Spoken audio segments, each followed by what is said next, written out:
Okay, just before I introduce our guest speaker, let me explain why this is sort of quite personal in this situation. All of my life, I've felt a bit overweight. When I say probably since the age of 14, though I really wasn't overweight.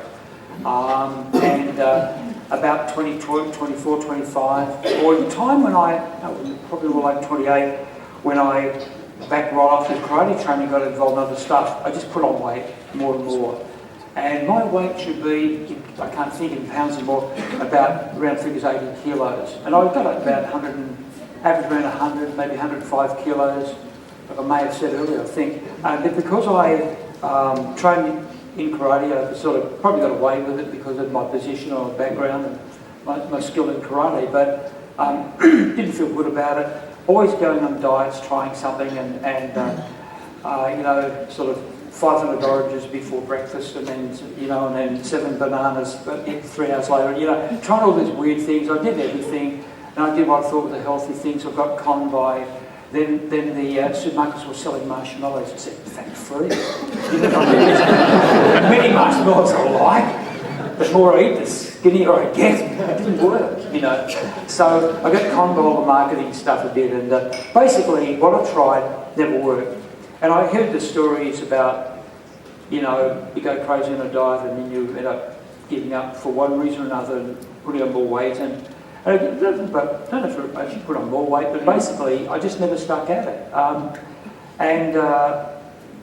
Early this year, heard about a diet. My wife, her sister Julie, said there's a book called a diet book, and it's revolutionary, it's fantastic. Me and Steve on it's incredible. It's different. You can eat anything you like. I thought that sounds good, and I thought, I hope it's not that thing I did in America years ago, where you just eat cheese and meat and eggs as much as you like, which sounds great, but after a while, all that tasty stuff is boring, you know.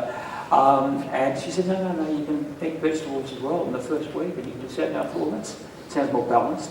So I'll be honest, I didn't read the book at first. I read bits and pieces. I just got a bit lazy. But Donna read the book, and but I followed the system.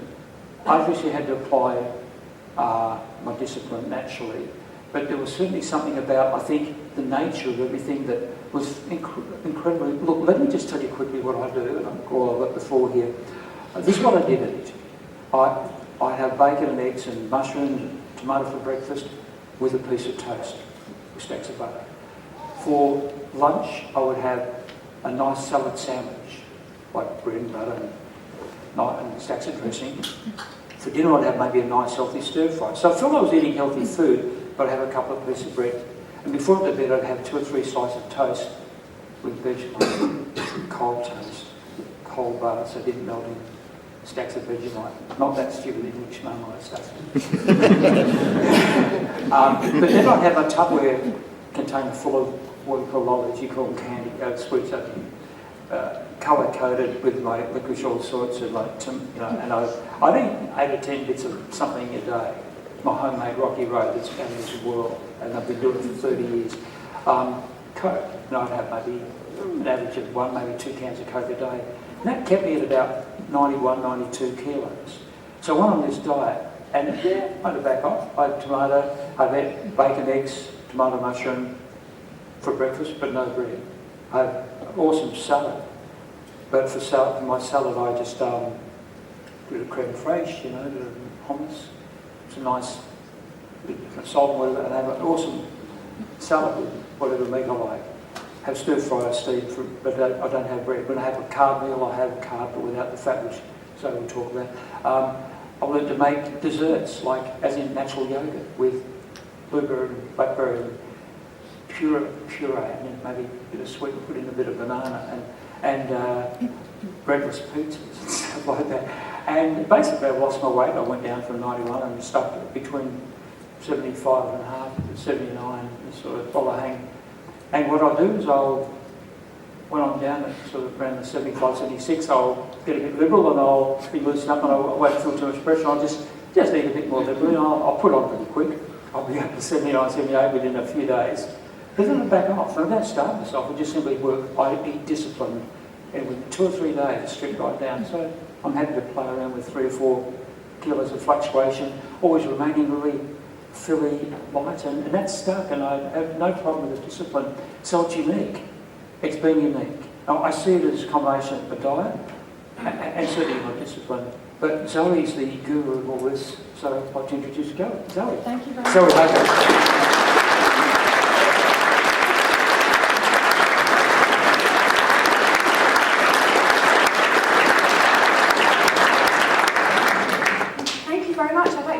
By thanking Robert. He approached, I think it's just a few weeks ago actually, perhaps only 3 or 4 weeks ago, and said he'd done really well on the diet. His wife Donna had done really well on the diet.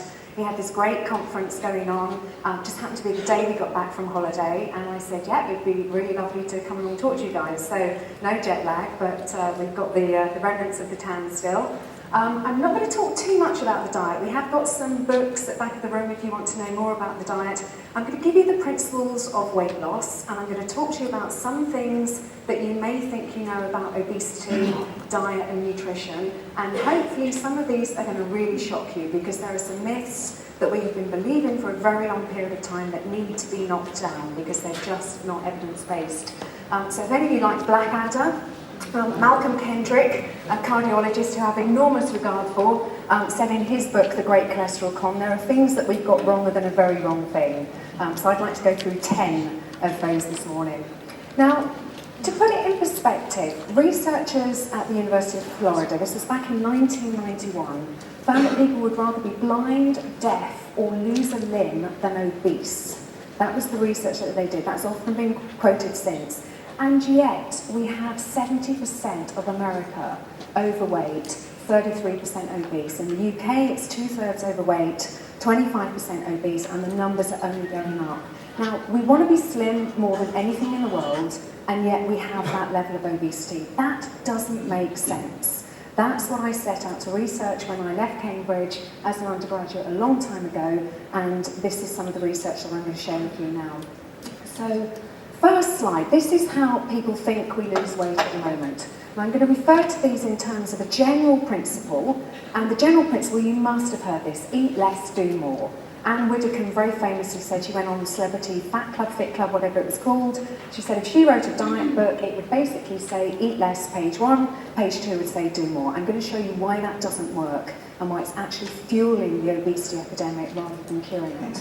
They then get more specific, and this is the British Dietetic Association definition. They say 1 pound of fat contains 3,500 calories, so to lose a pound of fat you need to create a deficit of 3,500 calories. You will see that absolutely everywhere. You will see it in every diet book on the shelf, you'll see it in government documentation. They don't know where that comes from. And I've asked all of them. I've asked the National Institute for Clinical Excellence, Department of Health, National Health Service. They don't know where that comes from. So we're going to come on to where it might come from. So bear those in mind. That's probably what you've picked up so far, the specificity of weight loss advice and also that general principle. So I'm going to go straight into myth 1. Now, if people say to you, why do you tell people to eat less and or do more? They'll say because energy in equals energy out. And if you get a dietitian who will actually say that, and you probe them a bit further and say, why do you say energy in equals energy out? They say it's the laws of the universe. And the laws of the universe are also known as the laws of thermodynamics. And there are 4. Not many people know that there are 4, even some people who study physics. So I'm going to stick up the 0th one we can largely ignore. I've put the ones in big letters that we need to worry about. So we can ignore the 0th. Basically, thermodynamics, if anyone isn't aware of the background, 1800s, some very clever scientists were trying to work out, could we develop the perfectly efficient machine? Could you put energy into a machine and get a certain number of units of energy out and actually have it, perpetual motion? They realised pretty quickly that you couldn't. But it was that whole journey, and they were looking at steam engines and machines. It drove the Industrial Revolution. They weren't thinking then that there were going to be dietitians in 2000 and 2010 telling people the laws of the universe are the reason why you should try to eat less, do more. That was never envisaged, and they don't apply in isolation. So the 0th law was just one that they realised they'd made as an implicit assumption. We don't need to worry about it. Now, the first law is the important one. There are a number of definitions of the first law of thermodynamics. This is the Mayer definition from 1841. In a closed system, in thermal equilibrium, energy can neither be created nor destroyed, it shall be conserved. It's also called the conservation of energy principle. And you'll notice there that doesn't say energy in equals energy out. There's nothing there in those words. If you think energy in equals energy out, if you've got a diesel car, try putting a gallon of petrol in on the way home. Don't, really, because it won't go anywhere. So you've put energy in, but you've got nothing out. You know, it's very important to a system what that energy is. Now, because the human body is not a closed system, I am not closed system. I am sweating, I am losing heat, you know, we go to the loo, we are not closed systems. We're also not in thermal equilibrium, although we are always trying to get there. But because we're not a closed system, and the industrialists working on thermodynamics said not much is a closed system, so we have to develop the second law. And the second law is the one that has been universally ignored in the world of dieting. And it's called entropy, and it's also called the law of common sense. And it says energy will be used up in something that's not a closed system. So you will lose energy out of the body and out of the head and all the rest of it. And energy will be used up in making energy available. Now, I know there'll be some people in the audience familiar with nutrition, who've taken the interest in karate a bit further, and you'll be very familiar with things like glucose and carbohydrate and how the body uses each of those, turning the food that we eat into energy for the fuel so that you can do the movements. And that's basically saying energy will be lost. That's the one we haven't taken into account. The final law, every set of laws basically has to have a boundary, and because thermo means heat, dynamics means movement, any boundary law in thermodynamics is basically going to define things at absolute zero when heat stops. So the implications of those areas, and I'm just going to pick out 3 on this one. We've made 5 that are pretty important. First of all, there is no law that says energy in equals energy out, and therefore, by inference, we cannot say put less energy in or try and get more energy out, because there isn't a law that says that. The second law, there was a brilliant paper by a couple of a biochemist, actually, and a physicist, probably the perfect people to look at this. And they actually wrote in their 2004 paper, they called their paper, "A calorie is not a calorie." If it were, the second law of thermodynamics would be violated. Because what a guy did working in 2002 in Switzerland, a guy called GKR, he took as close as we can get to raw, we call them macronutrients, fat, protein, carbohydrate. He took those down to the base level as far as he could and tried to assess how much of that energy was used up by the body in making available energy. Now get this, if you eat 100 calories of pure carbohydrate, let's say you're taking in sugar, he estimated, this is JK, 93 calories might be available to the body as energy. If you ate 100 calories of the closest we could get to protein, which might be white fish or egg white, perhaps only 72 calories would be available to the body as energy. That is a heck of a metabolic advantage, and it's why low-carb diets actually do very, very well for people, not least as well because you're getting all the good nutrients. No direction of causation, I'll skip over that one. This is so important, this whole energy in, energy out, put less energy in, try and get more energy out, acts as if somehow those are independent variables. They are so dependent, it's not true. You guys have done a workout, you are going to be hungry after the workout. People who work out effectively know that you need to fuel before the workout, so you'll be familiar with fueling to get optimal performance. The idea that you can put less energy in and get more out is just nonsense. The body will not tolerate it, and we'll see in a couple of slides just what the body will do. So that poor woman, and it is mostly women, who go to Weight Watchers, given their meagre 1,000 calories a day, and then told to go down the gym on the way home and try and do 20 minutes of exercise, is it any wonder they start the diet on Monday and by Tuesday they've had enough? You know, the human body will not tolerate that. And the final one, we flip between energy and weight in our human diet world as if they are interchangeable. Those laws of thermodynamics said nothing whatsoever about weight. And we have made some errors in conversion, and we're going to see that in the next myth. So it's also a myth that 1 pound equals 3,500 calories. Despite the fact you'll find it in every government document that you'll find in Australia, the UK, America, Canada, wherever you look, and they don't even know where it comes from. So I asked a dietitian, I was actually at a food science opening and met a dietitian, and it was while I was doing the research for the book, so I was terribly excited. I said, this 3,500 thing that is the gospel of dieting, where does it come from? She had absolutely no idea, but also looked at me as if I was a complete loony. This is like 1 + 1 = 2. How do you not just accept it? It just is. Well, it just isn't. So I went away, I did maths for my subjects, I like numbers, tried to work out where it could have come from. And it's quite logical, actually. 1 pound equals 454 grams. Decimal places aside, that is a fact. You might have heard this quite often, 1 gram of fat equals 9 calories. Well, it doesn't. And we'll see in the next slide just how far we can vary that number. 1 pound of adipose tissue. Adipose tissue is what we call human fat tissue. We estimate that to be 87% lipid. But that, again, is an estimate. Now, put all of those together, and that's the closest I can get to 3,500. And that's been as kind as I can with those numbers that I'm aware of. Now, a lot of people will say, well, that's close enough. But it isn't. If you go on something like the National Obesity Forum website, they take this formula so literally. You will see it in magazines where they say, cut back by 20 calories a day and you'll be 2 pounds lighter by the end of the year. National Obesity Forum says 1 fewer biscuit per day, you will be 5 to 6 pounds lighter by the end of the year. No, you won't.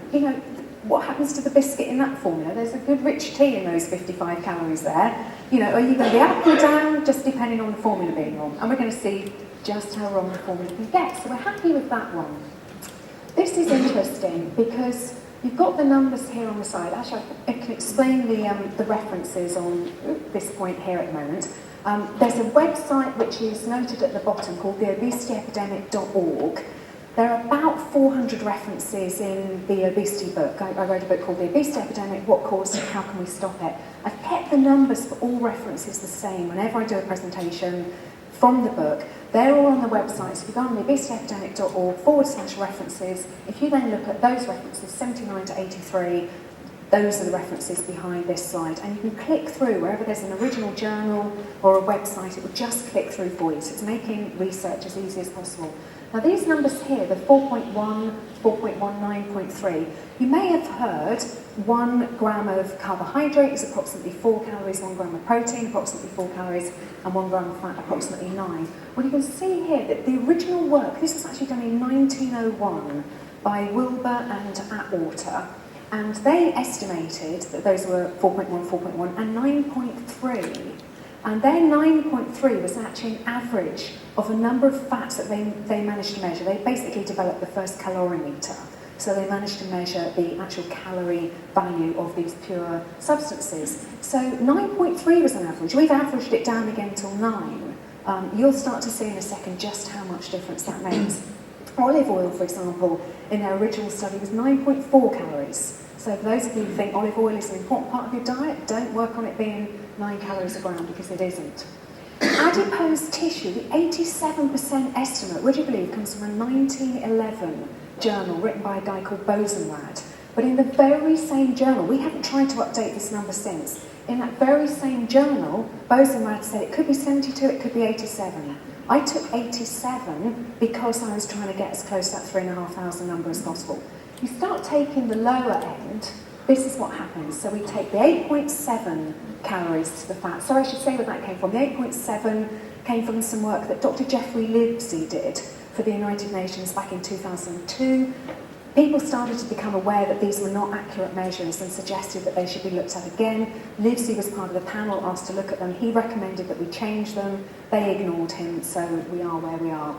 If you multiply the lower end, you can get a calculation that says 1 pound equals 2,843 calories. Take the upper end, you can get 3,752.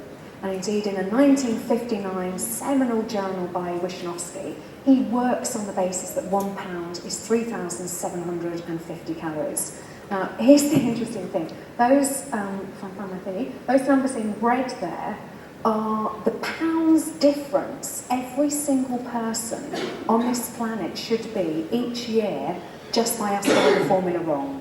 So if in fact £1 does equal 2,800 calories, we should all gain £84 a year. If in fact it equals 3.7, we should all lose £26 a year. If anyone wants to know how that's worked out, it's in the book, but I can explain it to you afterwards.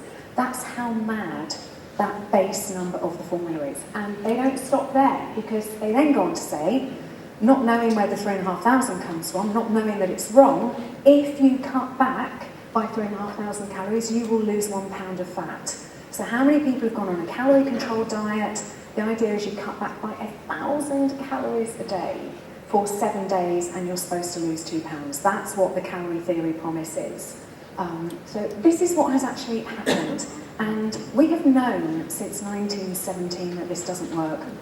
First study was done by a guy called Benedict, and he thought it'd be very interesting to see what happens when you take a small group of people and try to put them on a calorie-restricted diet. So he took 12 men and put them on a 1,400 to 2,100 calorie a day diet for a month. He was trying to reduce their body weight by about 10%. And that's quite generous by today's standards. You know, anyone in the audience who's been on a calorie-controlled diet, you'd be quite happy with, you know, somewhere between 1,400 and 2,100. He managed to get them to lose about 10% of their body weight. He then tried to maintain it for 2 months and really struggled. And then at the end of the 2 months, he said, okay, you're free range now, do what you want to do. Within 2 weeks, they had regained all the weight. Within another 3 weeks, they gained an average of 7 to 8 pounds on top. Now, when I have worked with clients in the past, and I talk to them in the first session, you know, when did your weight problem start? I say 99 times out of 100, the answer I get is, I wasn't that overweight. I went on my first diet, I lost some, I've gained more. I went on another diet, I lost some, and I gained more, and so on. We are making people overweight. Our current dietary practices are making the obesity epidemic. The seminal study, hardly a dietitian knows this study, it's a crime, it's the most important study that was done in the 20th century. American guy called Ansel Keys looked over at Europe, this is in about 1944, said they've got rationing in Europe. You know, we have no idea if rationing is going to hit America. America had been joined into the war with the Pearl Harbor bombing in December 1941, so they were starting to take an interest. He said, we better do some study on what happens if people get less food than they really should have. So he advertised for some conscientious objectors, selected 36 of the healthiest, not the healthiest physically, some were overweight, some were normal weight, but healthy mentally to withstand the study. He locked them away on the Minnesota University campus. It became known as the Minnesota Starvation Experiment. Starvation was 1,600 calories a day. Again, to anyone at Weight Watchers, that's not starvation, that's Christmas. He did manage to get them to lose some weight, but a fraction of the weight that 3,500 calorie formula would have predicted. By about 9 to 10 weeks, the guys were free to roam around the campus, go and study, meet girlfriends. It was war, they were the only guys around. You know, they could have had the best time of their lives. Within about 8 to 9 weeks, they were not interested in anything. They stopped studying, they stopped going out, they stopped dating. They were completely and utterly obsessed with food. If they had been free range, it's pretty certain to say they would have stopped the diet, they would have given up. But they were contained, they were part of an experiment, it was this or war. They literally had to be supervised 24/7, they would steal food, they would binge if they got anywhere near food. By about 20 weeks, we're going to see a slide in a minute that shows there's something about a 6-month period of humans which is quite critical. For about 20 weeks, some of them started regaining, almost all of them had plateaued. Keys kept taking the calories down each week until these guys were about 1,000 calories, which is where we start people today, and he could not induce any further weight loss. He then let the guys go free range. They regained all of their body weight in a matter of days and about 10% more. And it was interesting to then follow those guys up throughout the rest of their life because that obsession with food stuck with them. A number changed their vocation, became chefs or became caterers, or developed interest in food in some way. It's classic, you know, if you know any, I was anorexic as a teenager. You know, if you know any anorexics or people who've had eating problems in the past, the obsession with food can stay with you for a very long period of time until you learn what food is all about and you develop a healthy relationship with it. 1959, this is where I think the 98% of diets fail comes from. Because a couple of guys, Stunkard and McLaren Hume, did a review study in the middle of last century and said, let's look at all the studies that have been done, the Benedict, the Keys, all the other little studies, put them together and see what happens when we try to get people to eat less and or do more. And their own study showed that only 12% of obese patients, so they've got a lot to lose, lost 20 pounds despite having stones to lose. Only 1 person in 100 lost 40 pounds. 2 years later, only 2% had maintained anything up to a 20 pound weight loss. So that's where I think the 98% of diets fail come from. It was in the newspapers just a couple of weeks ago. Dr. Rebecca Hardy's repeated experiment, same conclusion, 98% of diets fail. By 1970, George Bray dedicated his life to working in the field of obesity. He was calling his journal articles the myth of diet in the management of obesity. It just will not work. People have now similarly devoted their lives to looking at obesity. There is no current treatment that reliably sustains weight loss. People can lose weight. You'll have seen friends who've lost weight, particularly on those liquid diets. They can lose it pretty quickly. They're going to regain it just as quickly. I'm just going to take you on to the most recent study by Marion Franz and her colleagues from 2007. I'll need my little gizmo thing for this. This is basically a chart summarising 80 studies that they looked at involving 26,000 people. You've got a different coloured line for different things. So, for example, this is advice alone, so you just go along to your GP and you don't do very much more than that. The one that won't surprise you here, that's the liquid diets. Spectacular loss, spectacular regain. This was presented at the Wales National Obesity Forum by Professor Nick Finer, who is one of our most experienced people in the field of obesity.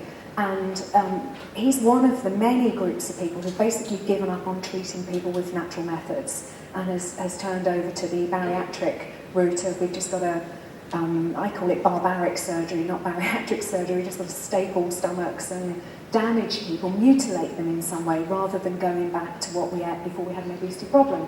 And he said basically all that you do, if this is at the 4-year period, is you delay the point at which people break through this line, but at some point, people who are on some kind of diet are going to regain it and break through the line a bit later on. And here's the interesting thing, because that calorie formula is a calorie formula. A formula is a formula. It should hold for men, women, any age, any weight to lose, absolutely no difference whatsoever.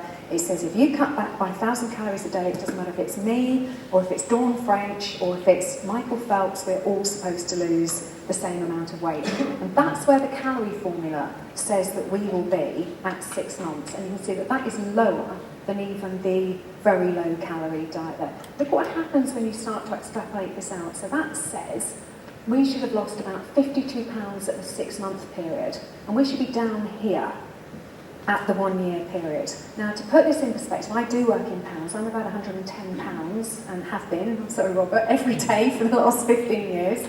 I know how to keep it there really easily. That says I'm supposed to go on a 1,000 calorie deficit diet, and in a year's time I'm going to weigh 6 pounds. Seriously, that's what, that is the absurdity of it. And yet, how many friends have you got who are going to start a calorie-controlled diet today, Monday, most likely, who think they're going to lose 104 pounds over the next year? And actually, the reality is, for a diet and exercise kind of thing, they're going to be somewhere down here. In fact, the end result from this study was that people were about 3 to 6 kilos down, if they were lucky, at the end of the study. They should have been 189 kilos down by the end of the study. You can see what you have to do to the chart to keep the calorie theory line going. Utterly, utterly absurd. Now this is why. Because weight isn't about calories. When I first came across this, Gary Toves, I don't know if any of you have come across the diet delusion. When I first saw this as a concept, it's like, of course, why did nobody think of this before? To understand how you lose weight and how you gain weight, you need to know what weight is. And if you can pinch anything here, what you're pinching is something called triglyceride. As soon as you see as soon as you see GLY, start thinking glucose, carbohydrate, glycerol. So that is human fat tissue. It's basically 3 fats, fatty acids, whatever you want to call them, bound together, joined together by this thing here called glycerol. Now don't get panicked by this at all, but this is the absolute heart of why calories have got virtually nothing to do with it at all. It's absolutely everything to do with carbohydrate and glucose. Because you've got, let's imagine these are fat cells. Now the interesting thing about these individual fats is that they can cycle in and out of fat cells. They can go anywhere in the body. They need to, because they're doing cell repair the whole time. Fat needs to be able to get everywhere, to your hair, your skin, your nails, everywhere. But they can only go into fat cells as individual fatty acids. So for you to actually be able to put some fat on in a fatty area, you've basically got to form this structure inside one of those cells. So it happens in the fat cell. So the only way you can do that is when glycerol gets into the fat cell, and it can then form that backbone. Now, you only get glycerol from glucose, you only get glucose from carbohydrate. So can you see how you can only make fat, you can only get fat when you eat carbohydrates? And the other genius thing is, when you eat carbohydrates, of course, the pancreas releases insulin to get your blood glucose level back to normal. What it's actually doing to get your blood glucose level back to normal is turning that glucose in the bloodstream into glycogen, which is something you guys will be familiar with, the storage form of glucose. It's packing it away as glucose. If that's then not used within 24 hours, that turns to fat beautifully. Fat doesn't make you fat. The body turns carbs to fat. That's what makes you fat. So you're forming fats in your fat cell every time you eat carbohydrates. Now, the other beautiful thing is, insulin is called the fat storage hormone. So to be able to store those nicely in the fat cell, you not only need to be able to make them in there, you need to be able to store them in there. And of course, you've now got insulin, so you can store them beautifully. So when you think of carbohydrates, I don't want to put you off before lunch, but every time you look at a carbohydrate, start looking on that as something that can make fat cells and store fat cells. And the converse is equally true. The only way, therefore, that you can lose weight is to not have glucose continually available in your bloodstream. Because only when the brain says, I need that glucose there for my brain fuel, or the body says, I'm just about to do a karate workout, I could do with some fats, the body then goes looking around for glucose. They're on a low-carb diet, there's very little glucose in the bloodstream, there's very little glycogen stored, and the brain then sends a signal to the pancreas saying to glucagon, go and break me down some of those triglycerides because I need the component parts. And that's you losing weight. It's got nothing to do with calories whatsoever. Unless those calories are carbohydrates. Now, here's a, possibly isn't your average woman actually. When you talk to journalists, and particularly female journalists who are all calorie counting, they're all on low-fat diets, trying to convince them that it's not about calories, it's really, really difficult. And this is the one slide that got most of them there, so I really hope it does with you as well. Because what people are saying when they're saying eat, let's take it here as an example, they say eat fewer calories. So let's say we managed to get someone to eat 500 fewer calories, we managed to get them to do 200 more down the gym. The theory's saying here, you've got 700 there as a deficit, over that 3,500 calories. Maths is quite easy, that's a fifth of a pound of fat. Do that for 5 days and you've lost 1 pound. Okay, we start to see some of the flaws of that. In this person here, basically what they're assuming is that nothing can change and nothing does change, and absolutely everything can and absolutely everything does. Honestly, if you think the body is a cash machine for fat, it's the naivest thing that we've ever come up with in the world of dieting. Let's take, even if she's not an average woman, let's say we have a basal metabolic rate, hopefully you're familiar with that term, of 1,500 calories a day. So that means if we're lying in bed all day with flu, we get up to go to the loo, not do much else, we're going to need, as an average woman, about 1,500 calories. And then on top of that, if we exercise about 1 to 3 times a week, that would then come from the Harris-Benedict equation, we might need another 500 on top. So that's where you get this number, the average woman needs about 2,000 calories. I eat way more than 2,000 calories, but because what I eat is very, very different, I can get away with a lot more. If I ate 2,000 calories of what I used to eat, of cereal bars and fruit and special K and all the rest of it, I would probably gain weight. Because the body can adjust both of those if you try and muck around with these things. If you try to take in 500 fewer calories, the idea that the body's just going to say, there you go, there's 500 calories off your waistline, off you go now and do a gym session, is just ridiculous. The body can cut back here, and the body does. If anyone's been on a diet, think how cold you get when the heat in the system is shut off. In women, periods stop. The body can shut down So many systems. As for building cell repair, fighting infection, bone density, body's just going to say, you didn't put in enough fuel today. I'm just striking those off the to-do list. That's not happening today. You don't put in enough the next day, it doesn't do them. That's how it was in the papers this morning. You've got women, low calorie, low fat, undernourished, in serious physical states. So the body will just say, I'm not going to do what I was going to do that day. So you haven't lost any fat. You've just stopped your body what it was doing, what it was going to do to keep you healthy. Similarly, this extra bit, particularly this robs from that. How many people go down the gym and you plan to do a bit of gardening or wash the car or do the ironing, you're just too tired. And particularly if you put less in, you're definitely going to be too tired. I believe the precursor to doing more is eating better. I don't think you can eat less and do more. I think you've got to eat better and you will naturally do more because you'll feel vibrant and full of energy. So the body will rob from both of those. I mean, how many people will go down the gym if they realise they just stopped their body doing 200 calories of basal metabolic work? You know, think of that as a little handyman in your body who had his little to-do list and was going to check through it and you've just stopped him doing it. Here's the other killer point. The basal metabolic requirement of the body can only be met by fat, protein, vitamins and minerals. Carbohydrate can do nothing to do cell repair, building bone density, all the other zillions of things that the body has to do. So the typical diet that we eat today, where it is Special K for breakfast, the sandwiches for lunch, it's what I call empty calories. So you might eat 1,500 sugary, cereal, floury calories, and the body says, I can't actually use any of those for what I plan to do that day. This is how you end up with a population that is both fat and sick, both overfed and undernourished. We're putting the wrong stuff into our body. We've almost got 1,500 free calories if you eat the right thing. So that's why eating less will not make us weigh less. Myth 6, quite a male audience. Anyone on statins? Anyone dare put their hands up on statins? Only one brave, so I hope you're the only one in the audience, and I hope by the, come and see me afterwards, I'll talk you out of those. It's staggering that we have managed to make one of the most vital substances in the human body to be this bad guy. You know, cholesterol, ooh, you see it in the Daily Mail. Cholesterol, you know, artery clogging cholesterol. Now, this is the truth about cholesterol. Next to oxygen and water, cholesterol is right up there. You die without oxygen. In fact, you die without cholesterol quicker than you'd... Yes, sir? What, statins? Statins, sorry. They are drugs that stop the body making cholesterol. Because the body makes cholesterol. We're going to go through that. That's just how important cholesterol is.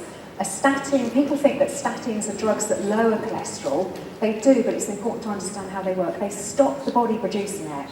I don't know about you, but if my body is doing something, and it has been doing it for 3.5 million years, I kind of think it's quite important and don't really want a drug to be stopping it. And again, not many people know that. They just think, you know, this cholesterol is magically being taken out of their body. I mean, you know, to the point, guys in our diet club who were really well informed, one of them realised, you know, these cholesterol-lowering products, you know, they say have your oats, it's going to lower your cholesterol, Benecol, all the rest of it.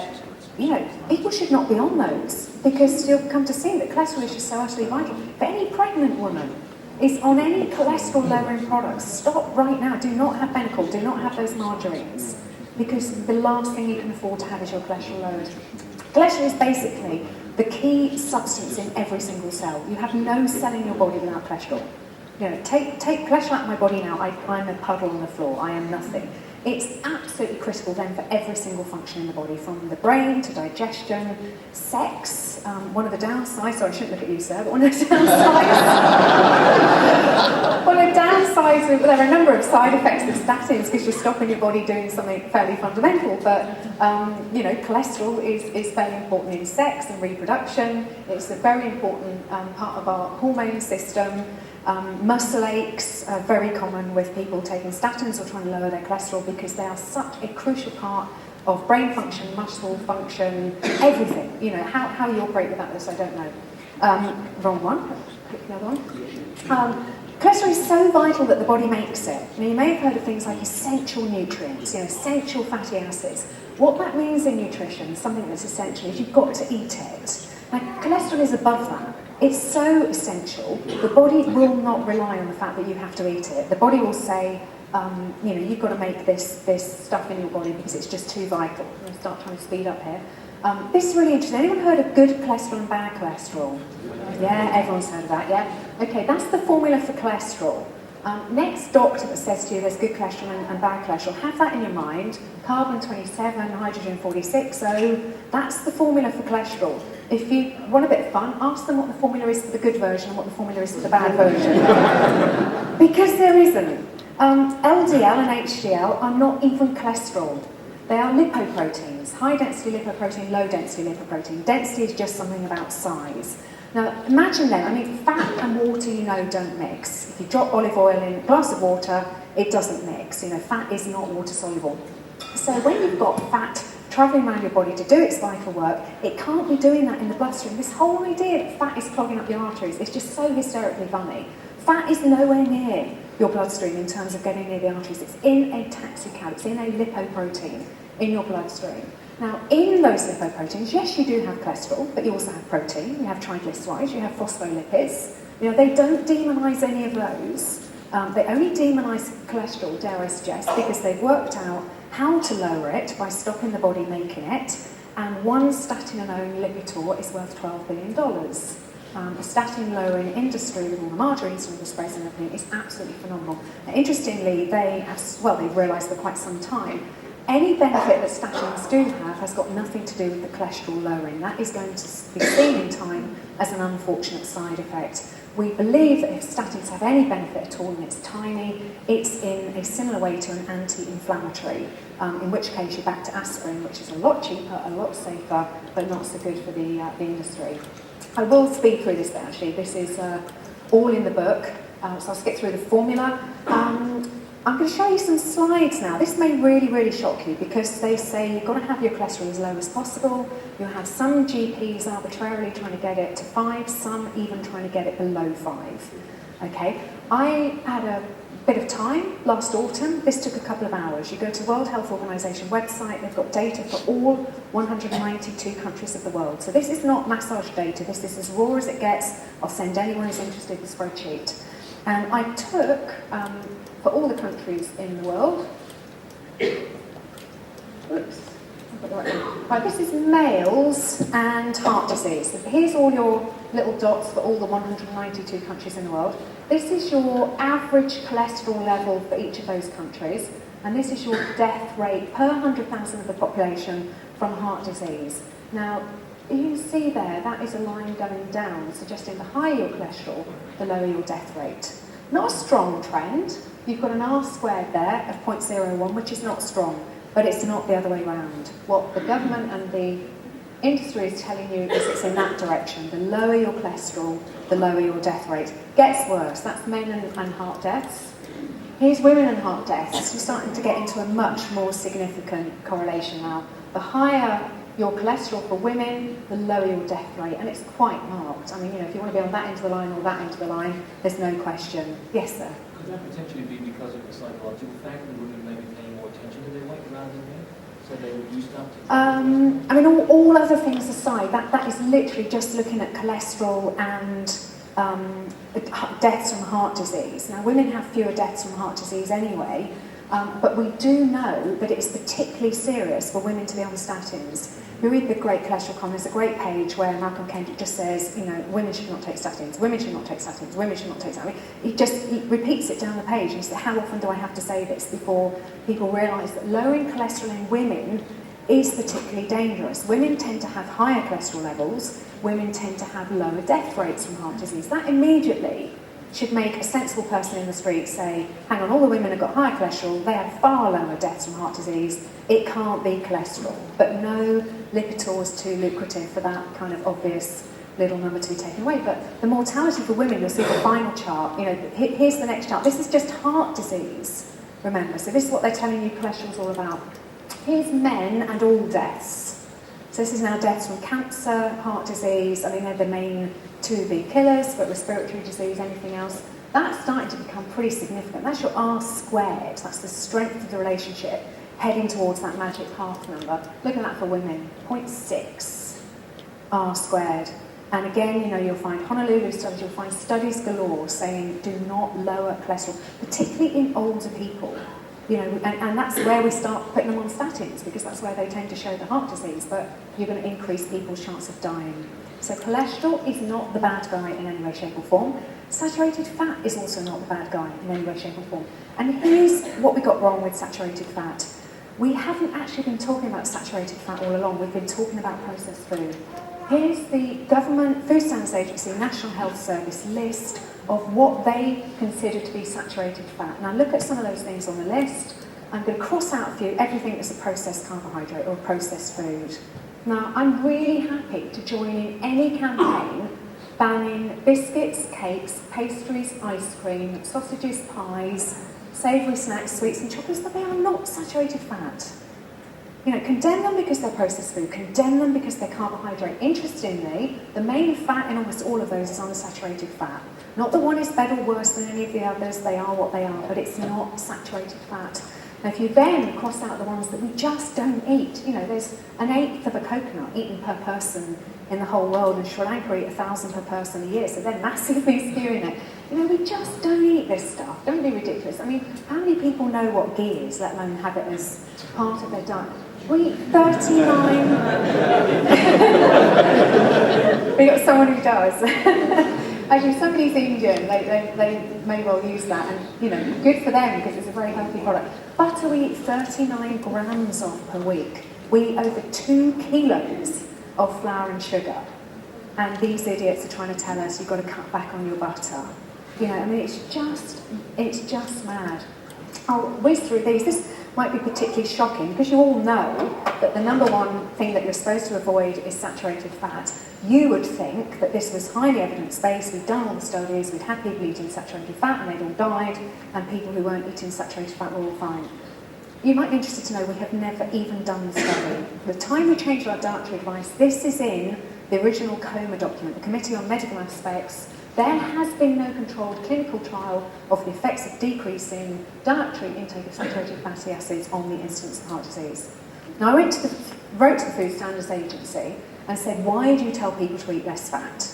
And they said, we rely on an article by Trustwell, which was a review of supposedly documentation that had looked at studies of saturated fat and heart disease. And in the very opening passage, Trustwell has the same words. It has been accepted that the perfect controlled dietary trial for looking at coronary heart disease has not yet been done and unlikely ever will be done. And that was in 1994, so they had 10 years. Food Standards Agency in 2009, they've had another 15 years, said to me the controlled dietary trial hasn't been done, is unlikely ever to be done. They'll say it's for ethical reasons, because if we have these people eating saturated fat, they're all going to die, and we can't set up a study where all these people are going to die. But we did a study where people ate a lot of fat, a lot of animal fat. It was called Evolution.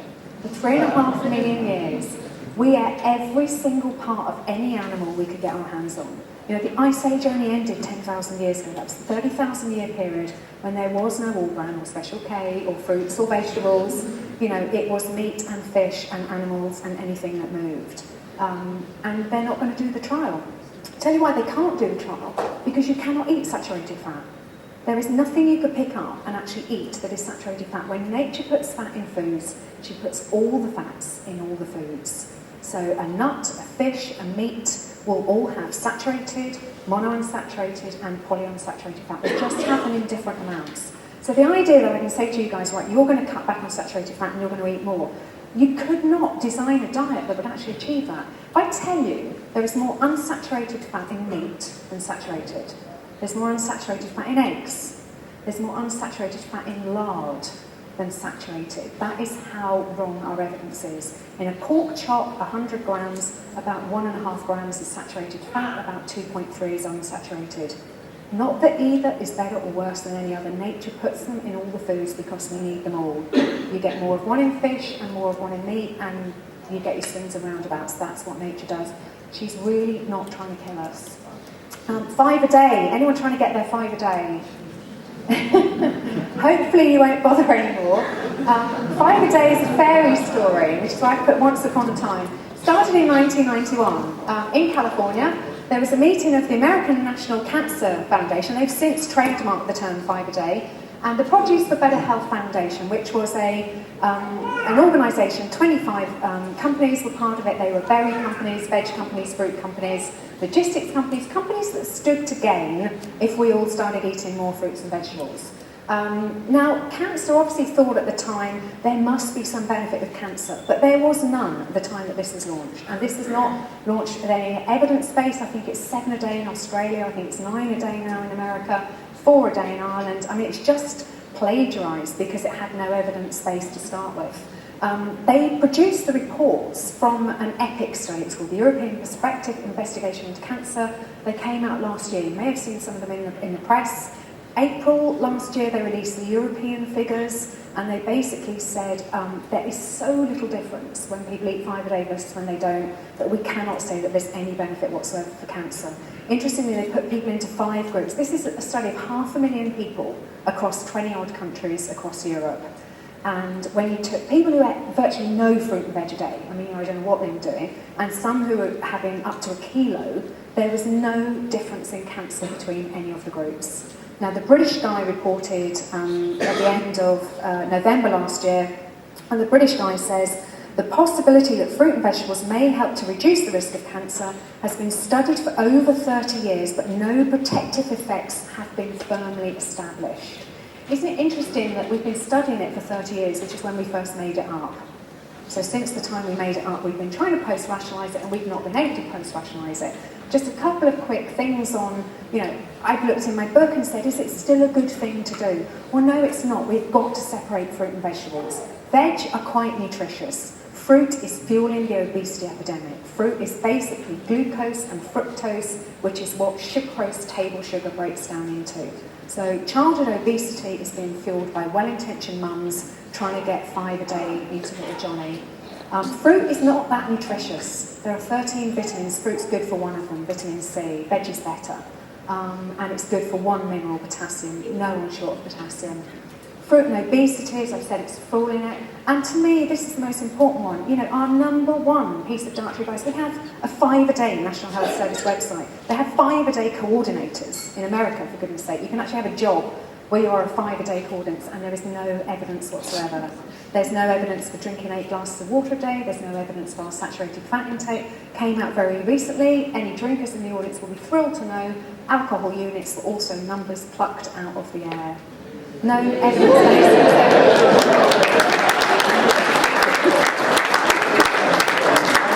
Andy likes that one. Here's another little thought on alcohol, actually, in case any of you are worried about your consumption. What did we drink before we had sanitised water, which didn't come until the Victorian era? We drank mead. We drank alcohol. Kids were brought up on, weeks IDS there. So obviously this is pretty hard to take, isn't it? Because we're sort of teaching our kids and ourselves to eat fruit. Yeah. How much of no use is fruit? Stops in fibre and stuff and sugars? No, fibre, I didn't go, I could have done a myth of fibre actually. We can't digest fibre. So I'm kind of like, why is something we can't digest so important? That's point 1. And point 2, all the nutrients are taken out of our food in the lower intestine. So if fibre is trying, they say rush through nice and regular or whatever, I want my nutrients to be there for the time that they need to be there because my body needs to take them out. I don't want to be consuming any more fibre than, that ice age, we don't have any fibre at all. My little girl's 3, she loves fruit, eats about a pint a day. Grapes, can't get enough grapes. Yeah. Fruit was after anorexia, as often happens, you either die from anorexia, which is about 1 in 5, so thankfully I didn't do that one. You then overeat, because you've done that I did the Minnesota starvation experiment. So I did what the guys do, I got to the point I couldn't lose anymore, I started regaining, I regained more than I lost. And I started binging because I was making up for all that lost time. Fruit was my binge food. I could eat a pound of grapes in one sitting. Sucrose, the table sugar, the little sachets outside, they are 1 molecule of glucose, 1 molecule of fructose. And that's essentially what fruit is. Some fruit is literally 50-50, some's got a bit more glucose, like a banana, some's got a bit more fructose, like an apple. We're eating sugar. So you can give us a plan? Yeah, last slide, don't worry. I'm seeing people wandering around, so I've got to start speeding up actually. Right, we're on to myth number 9. If you think our diet advice is independent, these are the sponsors of the American Dietetic Association. Not many people know that. They've actually legislated in the US so that only dietitians can give dietary advice. As someone with a diploma in diet and nutrition, I would not be able to give diet advice in the US because they've legislated that only dietitians can do that. So who is behind the dietitians? That's what you need to ask. Which is why dietitians have no problem saying have special K for breakfast, enjoy your can of aspartame-filled Diet Coke, because it's got no calories in it. They don't seem to care about quality of food, and why would you when those are your sponsors? $467 billion of revenue behind those guys.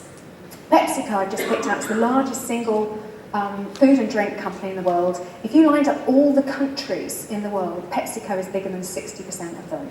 Now, this is why this is a war. This is why they won't stop marketing to our kids. Forget Libya and Syria and Afghanistan. You know, the new nations of the world are the major conglomerates. Walmart would knock Sweden out of 22nd place on the world GDP rankings.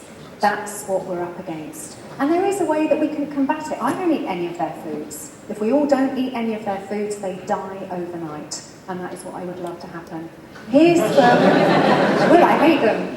Robert, here's for you. Kellogg's, Nestle, just what Australians need to be eating. Unilever, you've got to have Unilever in there because you want all those rubbish margarines. Almost didn't have room on this slide for the British Nutrition Foundation. That was quite an effort getting all of those on. That's where, and you see them in the paper, you know, you'll see a dietitian from the British Nutrition Foundation telling you how good bread is for you. Robert knows bread makes him fat, Robert knows bread makes him bloat. Yes, sir? Is there a list of these in your book? Yes, yeah. Why do I buy it? It's at the back. Half price, thank you. That wasn't a fart. No, everything's half price though. We don't want to go home with any books, so clean us out. The Eat Badly Pet, last myth. This is assumed to be healthy eating. If you go in any school, any hospital, any surgery in the UK, this is our role model of healthy eating plate. And you will notice cornflakes. It used to be branded in the last diagram, but they took the branding out. You've got Weetabix in there, you've got white flour, white pasta, white bread. Down here you've got sugary yogurts. This is just the best segment ever. There's Coca-Cola, there's Victoria Sponge, there's a Battenberg cake somewhere around there, there's chocolate, there's sweets, sugary baked beans, sugary fruit juice. That is what the government is telling us to eat. If you develop any condition, diabetes, heart disease, whatever, you go and see a dietitian, they will show you that plate. And may I suggest if you see that plate, run a mile. Because you'll see what that is driving us to eat. Again, I contacted the Food Standards Agency and said, how did you come up with that plate? It's by weight. So we've got starchy foods, 33%, fruit and veg. Now, by weight, keep your eye on the yellow segment, the green segment, that's your fruit and veg, and this is your heap of junk. And see what happens when you translate that into calories. Because I've got a database of foods from the United States database, and you can work out how that weight transfers into calories, which is basically what the body reads. So those three segments, keep an eye, and starchy foods becomes almost half. Your fruit and veg becomes tiny because it's low calorie. It doesn't matter if it's low calorie, it's high carb. And then this becomes 25%. So you end up with almost 3/4 fat and sugar starchy foods of your diet coming from those things. And indeed, an analysis of the Family Food Survey most recent year shows that we're eating 400, this is average Brit, 400 calories of sugar per person per day. If you think you're not eating much, go and read your labels when you get home. You will not have a sauce, a can of soup, a bread, a cereal, a ready meal, nothing without sugar and white flour. That's how much flour we're eating a day. So 1,130 empty calories per average Brit. That's your obesity epidemic solved in one stroke. 1,536 processed food calories in total. Remember that BMR? That's your BMR that needed to have been eaten in the form of meat, fish, eggs, vegetable salads, dairy foods, whole grains, but not that. As a result, we are massively deficient in our fat-soluble vitamins, and instead of saying we've got a rickets re-emergence in children, we are in crisis with osteoporosis, we need people eating more meat, more fish, more eggs, we continue to demonise them even further. Butter is a phenomenal source of vitamins A and D, and our consumption of butter, if I whiz through here, is 1/4 of what it was at the beginning of this National Food Survey. Here's quite an interesting one to draw out. I can show people the graph of this later. We were eating on average 2,000, nearly 300 calories per person in 1975, and that number in 1999. We should actually have lost over 60 pounds in the last 25 years instead of having an obesity epidemic. And it's because of this. It's because what we've stopped eating is real food, and what we've started eating is processed food. And the more processed food we eat, the fatter the fat cats get, the food and drink companies, and the fatter that we get as human beings. That is the result. You know, man first walked upright 3.5 million years ago, australopithecus. We did not have an obesity problem, let alone an epidemic, until well into the last century. These are the World Health Organization stats, 1.8% for men and women, 1966, still 2.7%, barely 25 years before the end of the century, and then an almost 10-fold increase in that period there. So you have to ask what happened. And what happened, that's a direct quote from the 1984 document where we changed our diet advice. When we started demonising fat, when we started demonising cholesterol, demonised real food, encouraged people to eat processed food, the sum of all of those 10 myths that we have just gone through is embodied in that chart in terms of what has just happened, and us telling people we've got to stop eating fat, and the only thing you can eat if you eat less fat is more carbohydrate, because protein is in everything. That's what they've driven us to do. So, this man said over here, right, what do you do to lose weight? There's a lot more in the books. Robert touched on the fat, not eating fats and carbs at the same time. That's explained why that is so powerful. That's all my hubby did when I first met him. He was a little bit bigger than he is now. I hope you don't mind me saying that. All he did was adopt the mixing rule, and he's found it so easy to stay there. So you've got to eat real food. Nature made it, eat it. If man made it, don't put it in your mouth. We weren't designed to eat it. Got to eat that food 3 times a day. I say to my clients, unless you are a cow or want to be the size of a cow, don't graze. We have got to stop eating all the time. Remember that glucose thing? Every time you graze on grapes or fruit or muesli bar or carbohydrate, you're just drip feeding glucose into your system. When are you ever going to burn your own body fat if you're drip feeding glucose in all the time? It'll never happen. If that doesn't do it for you, and that will get most people most of the way there, the next thing you manage is your carb intake. Now, a lot of people in the real food world, if anyone doesn't believe in real food, anyone who thinks you should eat in that eat badly plate, I've got no time for them anyway, but there's a lot of people who agree on real food, and we pretty much all agree on vegetables and salads are good things.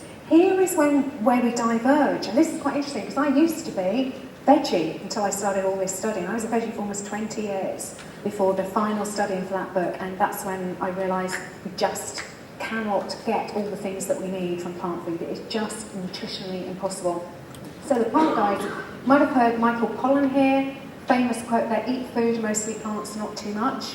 My slogan now would be eat food, mostly animals, quite a lot. I'd rather do that one than the other one. We're very keen on, we're not into battery hens and battery farms or whatever, unless the animal has been out in the sunshine, it's got no nutritional value for you. So proper meat, eggs and fish. These guys will say whole grains, beans and pulses. I now know whole grains are glucose, beans are glucose and pulses are glucose. So I look on this side and I'm just seeing glucose, glucose, glucose. Or when you start adding in the fruit, fructose and glucose, but it's just basically sugars. And even on this side, there'll be some disagreement on dairies and grains, but those are your basic principles. Overjoyed to see this really is the final slide. Barry Groves, who is the guy who I saw at a conference presentation who stopped me being a vegetarian, with his brilliant presentation, has said, civilised man is the only chronically sick animal on the planet. You know, there is no surgery in the jungle.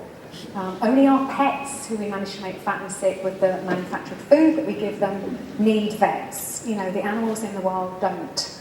And he suggests man is the only species clever enough to make his own food, and the only ones the giraffes do that. And that's it. Thank you very much for listening.